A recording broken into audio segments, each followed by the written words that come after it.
Yes, people, what's happening? Welcome back to Chelsea Fan TV. I'm outside Old Trafford with Flawless, and we've just lost 2-1 to Man United. A big confidence-boosting win for United, a disaster for Chelsea. Let's start with United, mate. Pressure coming in for Ten Hag on this one. Leaks in the media about he's lost up to 50% of the dressing room. Journalists banned from the press conference and all that. You needed a performance tonight, and you got it. You won. But, I mean, how much do you put it down to you playing well, or how much do you put it down to Chelsea just being absolutely awful? I think it's a mix of both, to be honest. I think we played well. That's all I've been asking for. I'll forgive lack of skill, but I won't forgive lack of will. And we put in the effort, the energy today, and the fact that even you saying it there, 2-1, it's like I just didn't watch the game. I'm shocked that it was only 2-1 because of the amount of chances we created. But yeah, you lot were bad. I could not believe, because when you look at your team on paper, it's not the greatest, but it's not 10th. It shouldn't. Teams will come to Old Trafford with less talent and put up better performances and have better structure, both defensively and offensively as well. So yeah, man, I'm over the moon with not only the performance, but also the result as well. And even when it went 1-1, we bounced back, because normally when we faced adversity this season, we crumble. But the team actually fought, and it was a very deserved win. 2-1 flattered you lot, not us. Yeah, I mean, we should have probably conceded 5 or 6. The scoreline massively flattered us. I mean, you started the game really quickly, really well. Mate, we could have been 2 or 3 down inside 15 minutes. Obviously, Bruno missing the penalty, and then a good save, double save from Sanchez as well. I think from someone else, I can't remember. From McTominay.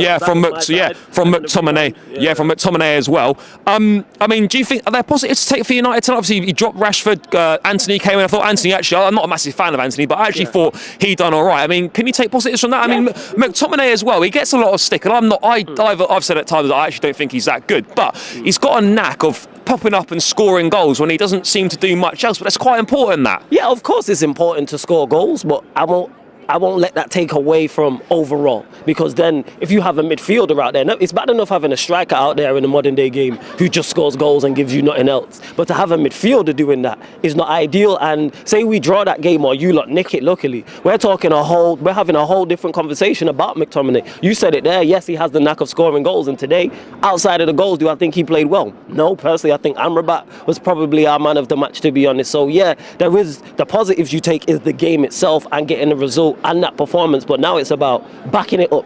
There's no way we should play Bournemouth on Saturday and we revert back to type and we're terrible and the performance is bad, win or lose. Then it's Bayern Munich, the same, make sure it's a good performance. Then the big one, Liverpool away, which is a game I'm not looking forward to in the slightest. So yeah, I'll take the positives from the game today, and that's pretty much it.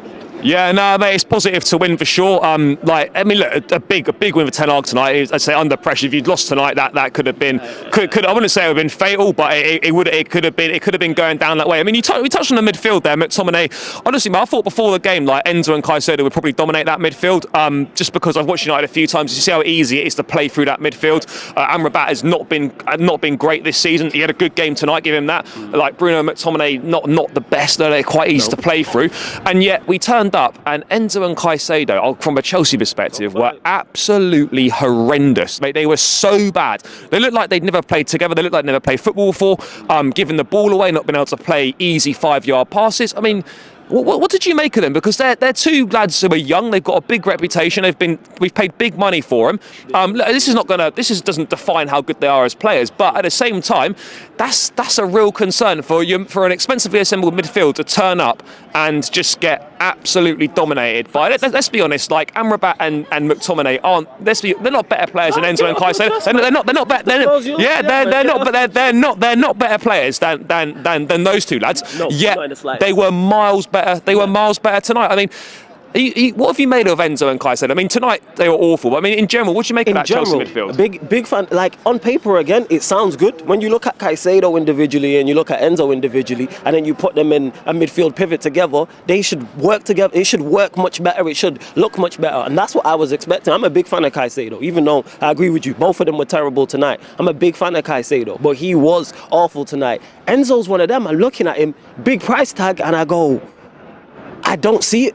The quality's there, don't get him mistaken, he's talented, but talent's not enough. It reminds me kind of a player that you had last year when I was on here talking about with João Felix. Super talented player, but what are you producing? You know what I'm saying? It's not enough to be a technical baller and be technically sound and technically gifted, and you're not offering much more against what you said there. That's not a good midfield. Amrabat, McTominay, Bruno Fernandes is far from a good midfield. And they were not even just outworked, out-hustled, just outclassed, just sheer quality. That should not be happening. So I think from a Chelsea perspective, it's very worrying. And I think it becomes a point where you go, all right, what are we doing here? Was Enzo worth the money? Was, like Caicedo, obviously, he's only just got there, and I think he will turn it around. But Enzo's the one I'm looking at, and I go, I don't see it. How many more excuses are you going to give him?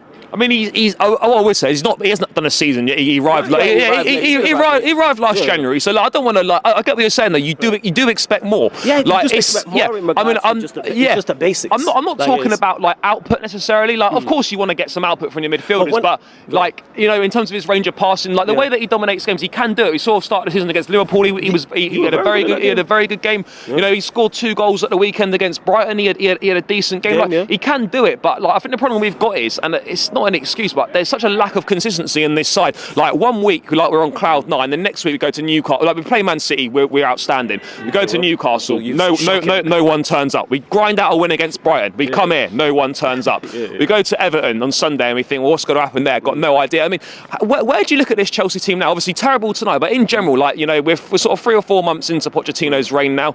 The recruitment obviously has been well publicised, the money we've spent and stuff. I mean, what do you make of the Chelsea project and kind of what we're trying to do? It's behind where it should be.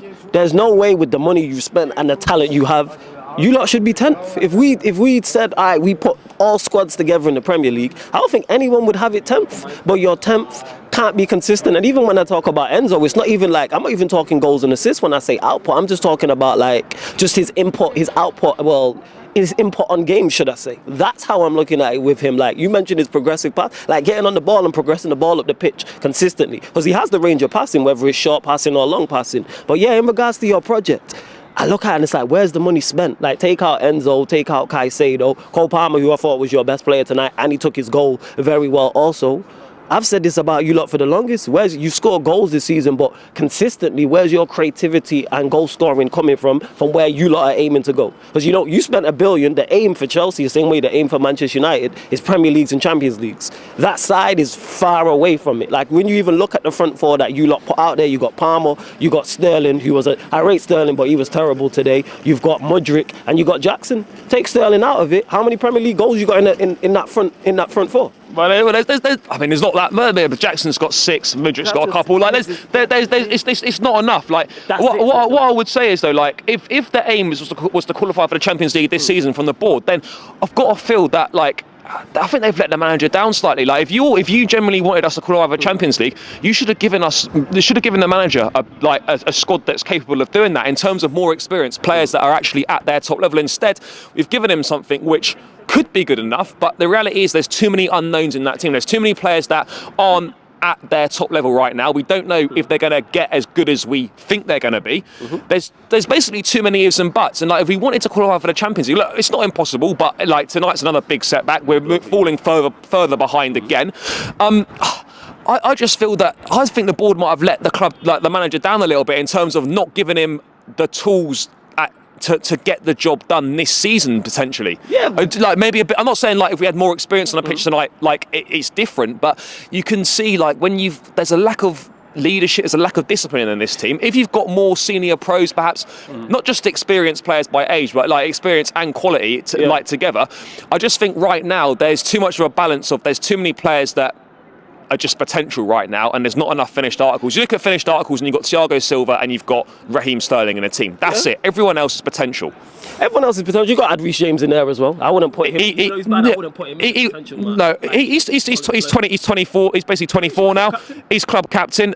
He was awful when he came on today, giving the ball away. He was terrible. Fitness issues and whatnot. But I mean, when I look at, you mentioned Champions League, are you that far in terms of just quality, in terms of squad? Are you that far away from Spurs? You lot are not worlds apart. Even if you think Spurs are better than Chelsea, which would be a debate. I'm sure people in the comment section will say that you're not. I think they are right. I think Spurs are better than us right now. In terms of, I'm just saying in terms of squad. Oh, not in terms of squad. No, like, I'll be honest, like, top 4. Yeah, but this is the thing though, isn't it? Like, the squad, like, we're basing this on presuming that these players reach the levels that we think they can. So, like, the reality is that a lot of these players tonight are, like, they're not going to all be phenomenal players for It's Chelsea. not about being phenomenal, but Are they going to be good enough to reach a level that's going to get us trophies and that? The manager has to manage and get, because we're talking about Champions League in particular qualification. The manager's not getting the most out of what he has. You lot are better than that.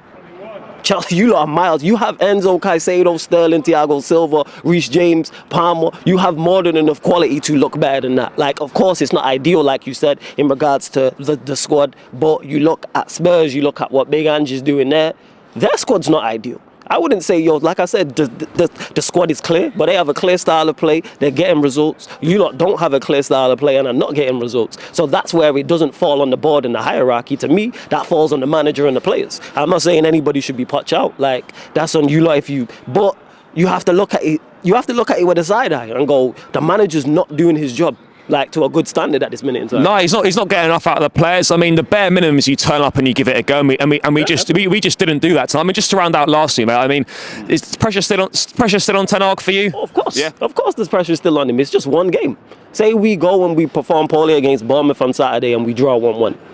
Then the pressure's right back on. Manchester United are always one poor performance and or one poor result from absolute crisis. And Ten Hag out being a trending topic and being the hot topic in the country. Or not even in the country, worldwide, because Manchester United are a juggernaut like that. But it's a good start. Now, like I said before, let's continue this. Let's go and play well on Saturday. Let's go and play Bayern Munich and play well against them. Then Liverpool away. They are the test, in particular the latter two games that I just mentioned. Because we've seen this before where, actually I tell a lie, that's one of our better performances, but we've seen this before where we've got results. Then it's like, all right, go and turn a corner and kick on. Saeed said it earlier in the fan camp, no more remontadas. I'm done with that. No more remontadas. Yeah, but I think we both need to go on a run. But yeah, bad night for us, good night for United. Cheers. Great night, yeah, bless.